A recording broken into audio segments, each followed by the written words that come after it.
নমস্কার বন্ধুরা, শুরু করছি আজকের ব্লগ। দেখুন, আজকে আমরা বেরিয়েছি, আমরা একটু বেরু করবো, একটু আত্মীয়র বাড়ি যাব।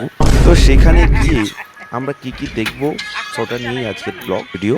তো শুরু করা যায়। তো বন্ধুরা দেখুন, আজকে আমরা চলে যাবো একদম গ্রামের একদম ভেতরে। তো যাচ্ছি, আমরা যাব।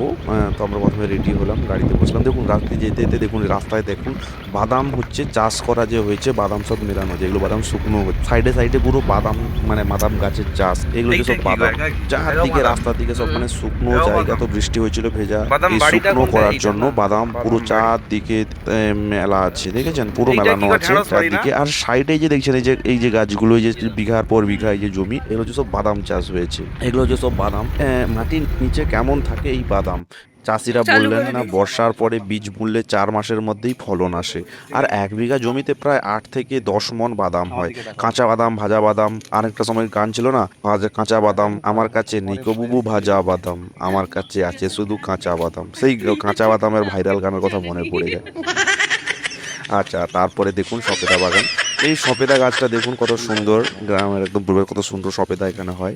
হ্যাঁ, এখানে সপেদা সপেদা গাছ, কিন্তু এগুলোই 5 দিনই লাগিয়ে নিয়েছিল, 5-6 বছরের পরেই ভালো ফসল দেয়।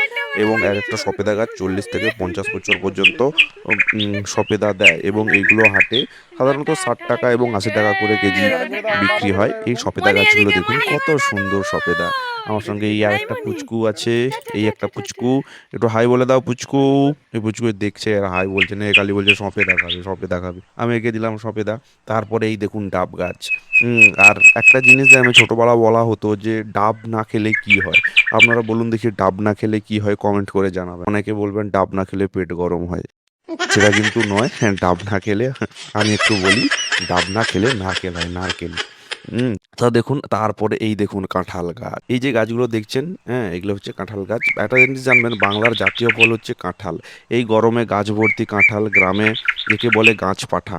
দেখবেন কাঁচা কাঁঠালের তরকারি আর পাকা কাঁঠালের গন্ধ, উফ, একটা দারুণ লাগে বলে। এবং বড় কাঁঠাল 150 থেকে 300 টাকায় বিক্রি হয়। এটা একটা গাছ দেখালাম, এটা একটা ফলের গাছ হয়। তারপরে দেখুন সবেদা কিরকম পাড়া হয়েছিল, যে সবেদা সব হাটে নিয়ে যাওয়া হবে, এগুলো সব বিক্রি করা হবে। আমি এই পাশটা একটু ঘুরে ঘুরে দেখাচ্ছি আপনাদেরকে, আপনারা একটু দেখুন চারদিকটা, একটু আশা করি ভালো লাগবে। এই দেখুন, এই যে সবেদাগুলো আছে, এই সবেদাগুলোকে ওজন করা হচ্ছে। এগুলো ওজন করে এগুলো মার্কেটে যাবে বিক্রি করার জন্য। মার্কেটে বিক্রি হয়ে তারপরে এগুলো বিক্রি হবে। মানে অর্থাৎ যিনি চাষি চাষ করেছেন, একজন আসেন পাড়তে, উনি অনেক সময় পেড়ে নিয়ে যান কিনে, তারপর উনি হাটে বিক্রি করবেন। তাছাড়া অনেক সময় কী করেন, চাষি যিনি হন তিনি নিজের গাছ থেকে সপেদা পেড়ে আবার বিক্রি করে দেন। অর্থাৎ এই রকমভাবেই চলতে থাকে। গ্রাম বাংলার এই পরিবেশ আপনাদের কেমন লাগলো? কেমন লাগলো এই কাঁঠাল গাছ, এই নারকেল গাছ, উম, এই সপেদা গাছ, এই বাদাম গাছ? হ্যাঁ বন্ধুরা, অবশ্যই জানাবেন। আমি হাতে নিয়ে নিয়ে দেখাচ্ছি, দেখুন সবেদাগুলো গাছ থেকে টাটকা ফল। এই টাটকা ফলগুলোই পাচ্ছি। দেখুন এখন বিভিন্ন ওয়েবসাইটে বা বিভিন্ন শপিং মলে আপনারা ফল কেনেন, শহরের লোকের ফল কেনেন, কিন্তু এই যে গাছের যেই ফলগুলো, এই যে দেখুন, এই যে আমি দেখাচ্ছি, এই যে গাছের যে ফলগুলো, এগুলো ডাইরেক্ট থাকতে পাবেন, পুরো একদম গাছ থাকতেই। এই যে দেখুন, এর ওজন ধরে ধরে বিক্রি হচ্ছে, এগুলো মন হিসাবে বিক্রি হয়।